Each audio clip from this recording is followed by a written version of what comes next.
यहाँ ऊपर बादलों में बहुत बारिश होती है।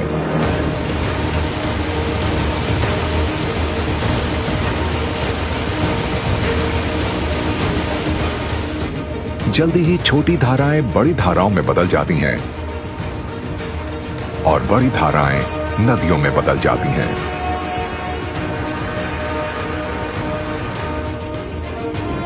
यहां पर कैचमेंट एरिया बहुत बड़ा है, जिसमें बहुत सारे वाटरशेड्स छोटी नदियों को एक दूसरे से मिलाने का काम करते हैं।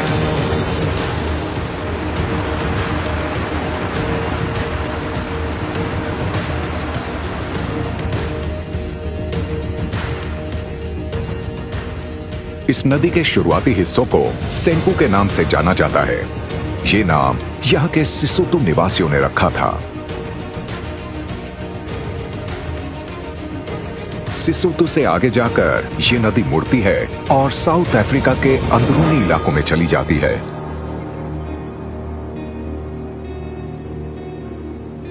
और यहां इसका मिलन इसकी मुख्य ट्रिब्यूटरी वाल से होता है। वाल रिवर 1000 किलोमीटर से भी ज्यादा की दूरी तय करती हुई साउथ वेस्ट की तरफ बहती है। दोनों नदियां साउथ अफ्रीका के नॉर्दर्न केप प्रोविंस में मिलती हैं।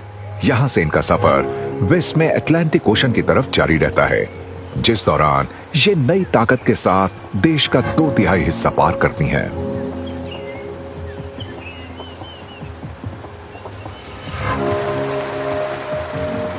हालांकि इन दोनों नदियों के सोर्सेज यानी उद्गम ईस्ट कोस्ट के बहुत पास हैं, लेकिन इसके बावजूद ये दोनों नदियां वेस्ट की तरफ बहती हैं, जिससे इनको समुद्र तक पहुंचने में ज्यादा समय लगता है।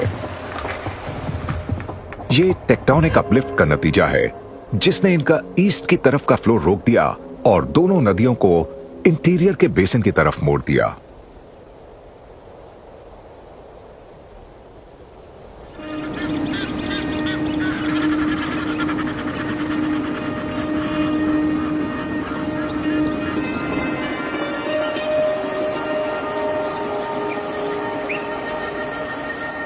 अपने सोर्स से 900 किलोमीटर दूर नई मर्ज्ड ऑरेंज रिवर कई प्रकार के जीवों को आकर्षित करती है।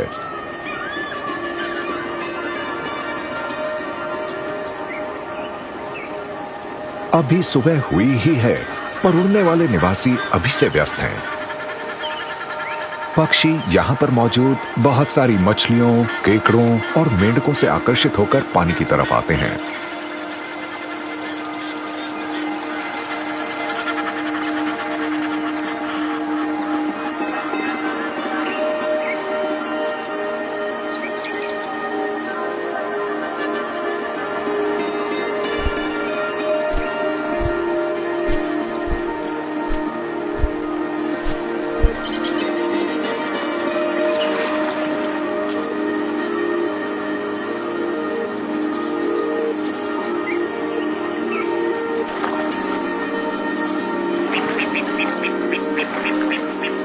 वाटर बर्ड्स पहले ही गोता लगाकर ठंडे पानी में फिशिंग का मजा ले चुकी हैं और अब आराम से बैठकर सूरज की पहली किरणों का इंतजार कर रही हैं।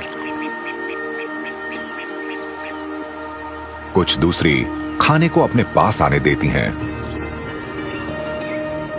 वनस्पति के तैरते हुए द्वीप उनकी तरफ बहते हैं।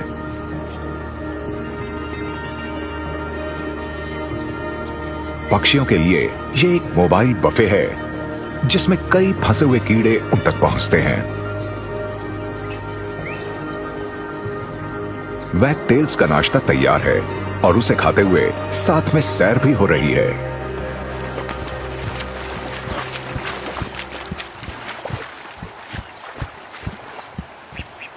अफ्रीकन डार्टर यहां के बड़े पक्षियों में से एक है और यह एक बहुत अच्छा तैराक भी है। ये फुट प्रोपल्शन का इस्तेमाल करते हैं और आमतौर पर पानी के ऊपर सिर्फ इनकी लंबी गर्दन दिखती है। इस वजह से इन्हें बोलचाल की भाषा में स्नेक बर्ड कहते हैं। एक मेल मछली पकड़ रहा है। सबसे पहले ये पानी के अंदर शिकार को अपनी चोंच में फंसाते हैं और फिर उससे सतह पर लाकर साबुत निगल जाते हैं।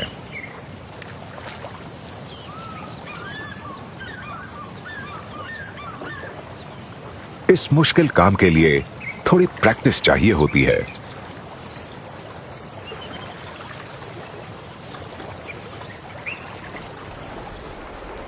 मछली पकड़ने में माहिर गश्त लगाता है एक और पक्षी, अफ्रीकन फिश ईगल।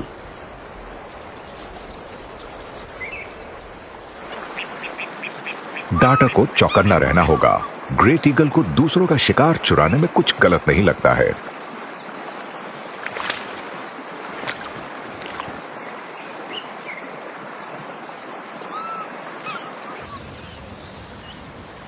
यहां इतना कुछ है कि इलाके पर कब्जा जमाने के लिए अक्सर लड़ाइयां होती रहती हैं।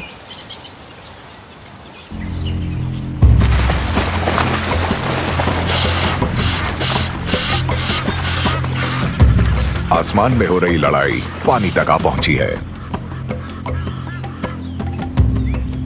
हद से ज्यादा टेरिटोरियल ये इजिप्शियन गीज नदी के इस हिस्से के लिए मरते दम तक लड़ेंगे।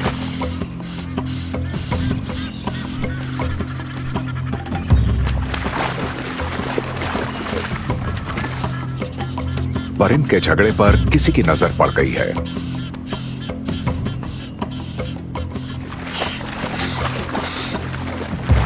फिश ईगल इस झगड़े को आसानी से खाना हासिल करने का एक शानदार मौका मान रही है।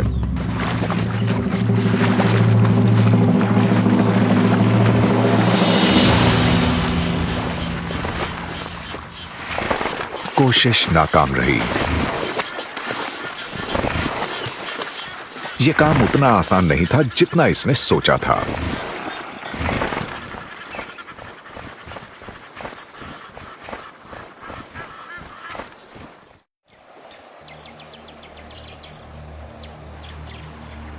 इस नदी में कई प्रकार के मछुआरे दिखाई देते हैं।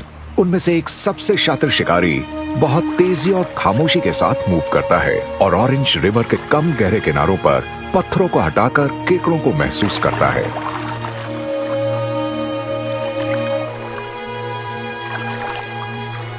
केप क्लॉलेस ऑटर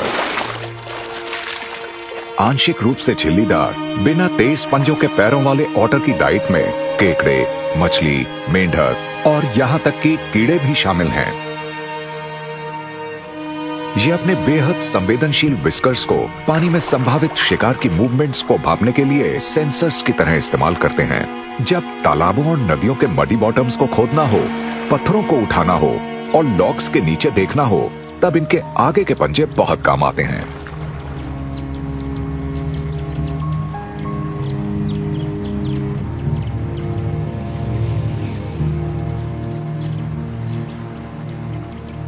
ये जीव काफी चंचल हैं और इन्हें मिलकर खाना ढूंढना अच्छा लगता है। और क्योंकि ऑरेंज रिवर में खाने की कोई कमी नहीं है, तो इनकी संख्या बहुत ज्यादा है।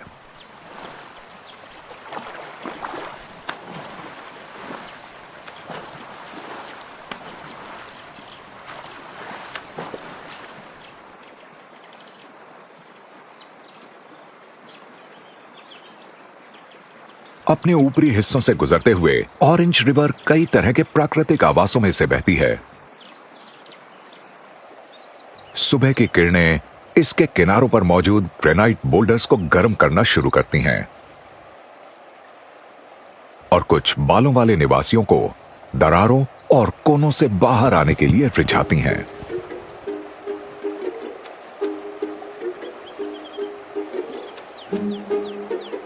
रॉक हायरैक्सेस जाग चुके हैं।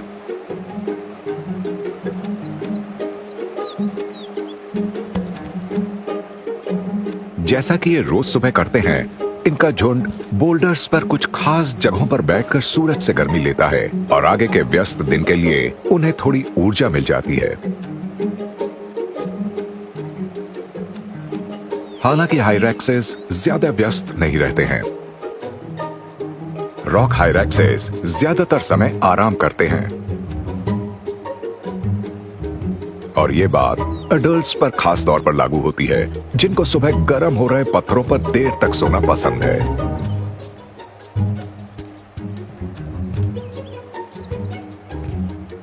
हालांकि ये रोडेंट्स जैसे दिखते हैं, पर असल में हायरैक्सेस आज के हाथी के रिश्तेदार हैं और इस बात का सबूत है इनके टस्क जैसे अपर इंसाइजर्स।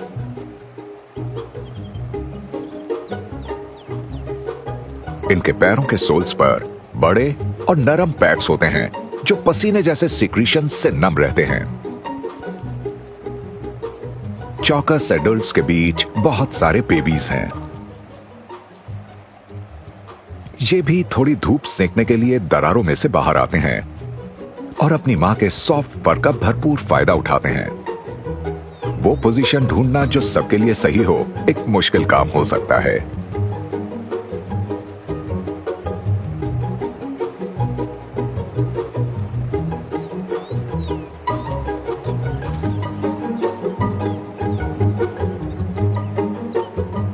आखिरकार परिवार एक बड़े ढेर के रूप में सूरज की ऊर्जा को एब्जॉर्ब करता है।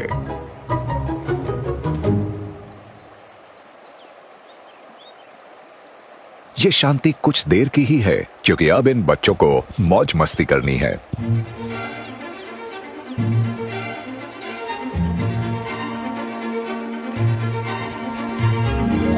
नाश्ते के बाद आसपास की दुनिया को जानने का समय है।